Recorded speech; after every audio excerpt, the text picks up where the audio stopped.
Achalasia. It is an esophageal motility disorder that is characterized by two things: a contracted lower esophageal sphincter present between esophagus and stomach that controls food passage, and poor peristalsis in the lower esophagus.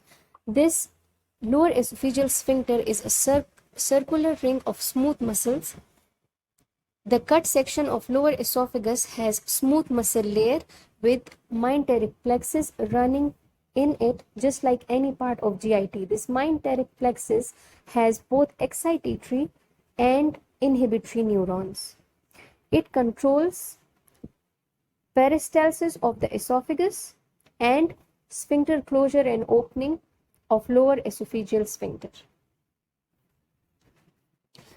Factors like Trypanosoma cruzi, a parasite, varicella zoster, a virus, diabetes mellitus neuropathy, and amyloid protein deposition in lower esophageal sphincter destroys only the inhibitory neurons of mesenteric plexus.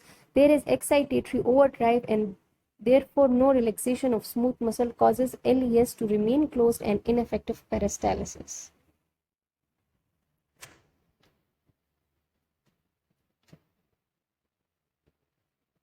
Lower esophageal sphincter opens when food has to enter into the stomach from esophagus. It closes back to prevent the regurg. In achalasia, as it is abnormally closed and food cannot be passed down, it causes food stasis in the lower esophagus, and thus the lower esophagus becomes dilated, whereas the LES remains constricted.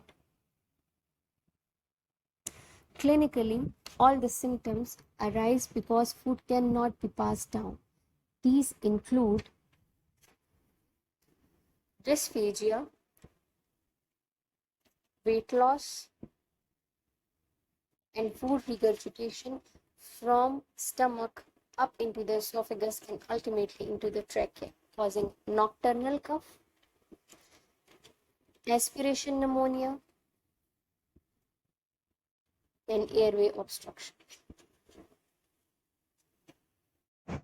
There is never heartburn in achalasia because the lower esophageal sphincter is constricted and closed. That does not happen in GERD, and there is heartburn in GERD.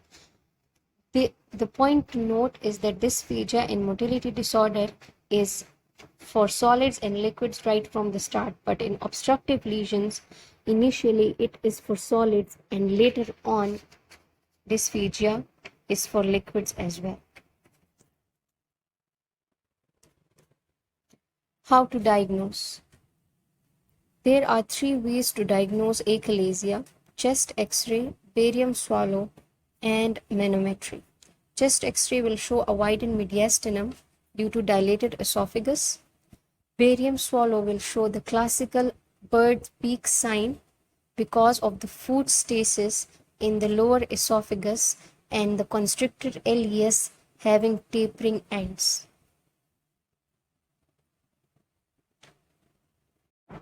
This is barium swallow showing the classical bird beak sign.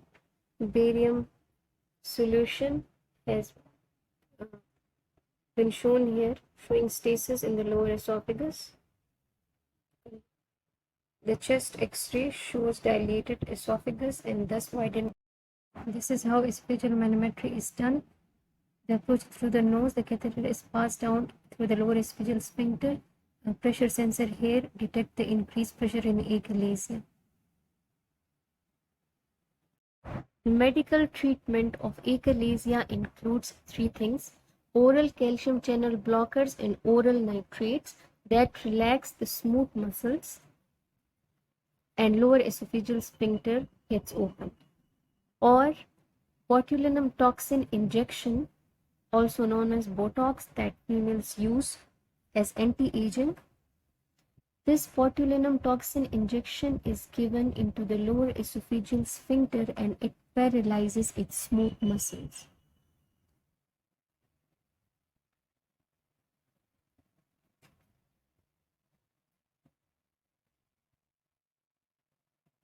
The surgical treatments include balloon dilatation, which is done endoscopically, and Heller's myotomy.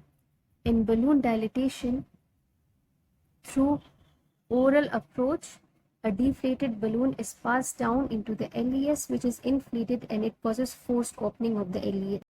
In Heller myotomy, we cut out some of the smooth muscle fibers from the lower esophageal sphincter. It thus weakens the lower esophageal sphincter.